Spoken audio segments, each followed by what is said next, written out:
MLA Kodali Nani press meet నిర్వహించారు. ఈ సందర్భంగా చంద్రబాబు నాయుడుపై మండిపడ్డారు. ఇంకా 100, 150, 200 కోట్ల రోడ్ల అవసరాలకు ఉన్నాయి. ఆ రోడ్లు తప్పించి ఇంకా గుడివాడ నియోజకవర్గంలో నిర్మాణం చేయడానికి ఎటువంటి కార్యక్రమాల్లో డీబీటీ స్కీముల కింద 2,000 కోట్ల రూపాయలు ప్రభుత్వం నుంచి ఇచ్చాం. ఇళ్లకు 1,200 కోట్ల రూపాయలు ఇచ్చాం. ఫ్లైఓవర్లకు 300 కోట్ల రూపాయలు ఇచ్చాం. బస్టాండ్కి 25 కోట్ల రూపాయలు, హాస్పిటల్కి 25 కోట్ల రూపాయలు, 300 కోట్ల రూపాయలతో రోడ్లు నిర్మించాం. దాదాపు 2,000 కోట్ల రూపాయలు తీసుకొచ్చి అనేక సంక్షేమ అభివృద్ధి కార్యక్రమాలు చేసినటువంటి ఘనత జగన్మోహన్ రెడ్డి గారిది మాది. నీ 420 మాటలో, నీ దొంగ మాటలో 14 ఏళ్ళు ఎవరి సంఖ్య నాకు ఎవరు నువ్వు? ఎందుకు వెళ్ళావు ఫ్లైఓవర్లో? ఎందుకు 1 ఎకరం ల్యాండ్ కొనలేకపోయావు? పేదలకు ఇళ్ళు ఇవ్వటానికి ఎందుకు హాస్పిటల్ నిర్మాణం చేయలేకపోయావు? ఎందుకు బస్టాండ్ నిర్మాణం చేయలేకపోయావు? ఎందుకు కాలువలకి రివిట్మెంట్ వాల్స్ ఎందుకు కట్టలేకపోయావు? రోడ్ల నిర్మాణం ఎందుకు చేయలేకపోయావు? 14 సంవత్సరాల్లో చేయలేనటువంటి సవటవే, దద్దమ్మవే, సన్నాసివి. మళ్ళీ ఇప్పుడు నువ్వు గెలిపితే గుడివాడ గురించి నువ్వు చేస్తావా? టిట్కో నీ బాబు కట్టించాడా ఖర్జూర్ నాయుడు గారు?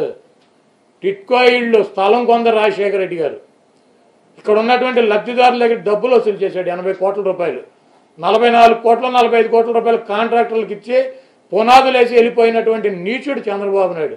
850 కోట్ల రూపాయలు దాని మీద ఖర్చు పెట్టింది మేము. టిట్కో ఇళ్లలో లబ్ధిదారులు ఇచ్చినటువంటి 1,00,000 రూపాయలు ఇస్తే దానికి 50,000 రిటర్న్ ఇచ్చాం. 50,000 ఇచ్చిన వాళ్ళకి 25,000 రిటర్న్ ఇచ్చాం.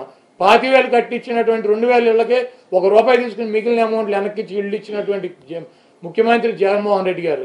నువ్వు కనీసం అక్కడ 8,992 ఇళ్ళు మొదలు పెడతానని ఫస్ట్ ఫేజ్ అని చెప్పి దొంగ మాటలు చెప్పి 420 నా కొడుకులాగా 3,400 ఇళ్ళు పునాదులేసి 1,200 ఇళ్ళు 20% పైన కట్టాడు. 1,200 ఇళ్ళు 40 కోట్ల రూపాయలు కాంట్రాక్టర్కి ఇచ్చాడు. 85 కోట్ల రూపాయలు ఇక్కడ లబ్ధిదారులకు డబ్బులు వసూలు చేశాడు. ల్యాండ్ కొందేమో రాజశేఖర రెడ్డి గారు, డబ్బులు వసూలు చేసినేమో ఈ 420 గాడు. అది మొత్తం అన్న ఇచ్చాడంటే కాంట్రాక్టర్లు దాంట్లో సగం డబ్బులు కూడా ఇవ్వాలి. ఆ లబ్ధిదారులకు తీసుకున్న డబ్బు వెనక్కి ఇచ్చింది వైసీపీ గవర్నమెంట్ జగన్మోహన్ రెడ్డి గారు. 850 కోట్ల రూపాయలు గవర్నమెంట్ డబ్బు మేము ఖర్చు పెట్టి రోడ్లు వేసి ఇవన్నీ చేసి మేమిస్తే సిగ్గు లేకుండా వెధవ జగన్మోహన్ రెడ్డి గారికి పుట్టినటువంటి బిడ్డకి వీడి పేరు పెట్టుకుని నేను కట్టానని చెబుతున్నాడు. వీడు అసలు మనిషేనా? 75 ఏళ్ళు వచ్చి ఎందుకు సిగ్గులేని జన్మ నీది ఒక జన్మేనా? 1 ఎకరం ల్యాండ్ కొన్నావా నేను రాజకీయాలు వదిలేసి వెళ్ళిపోతా, లేకపోతే నువ్వేం చేస్తావు చెప్పు? 1 ఎకరం నీటి అవసరాల కోసం కొన్నావు. మేము 216 ఎకరాలు కొన్నాం. జగన్మోహన్ రెడ్డి గారు, రాజశేఖర రెడ్డి గారు ఆధ్వర్యంలో నేను శాసనసభ్యుడిగా ఉండగా 375 ఎకరాలు ల్యాండ్ ఇళ్ల పట్టాల కోసం కొన్నాం. ఫిల్లింగ్ చేసాం, రోడ్లు వేసాం, కరెంట్ వేసాం, సబ్స్టేషన్ వేసాం, మంచినీళ్ళ పైప్ లైన్లు వేసాం, ఇళ్ళు నిర్మాణం చేసి ఇచ్చాం. సిగ్గులేదు వెధవా మాట్లాడతాకే? ఎందుకు పుట్టావు నీకు అర్థమవుతుందా?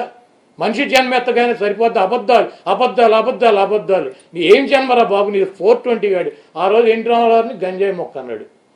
ఎన్టీ రామారావు ఉంటే రాష్ట్రం నాశనం అయిపోద్ది అన్నాడు. ఆయన పార్టీ అధ్యక్షుడు కూడా పనికిరాదు అన్నాడు.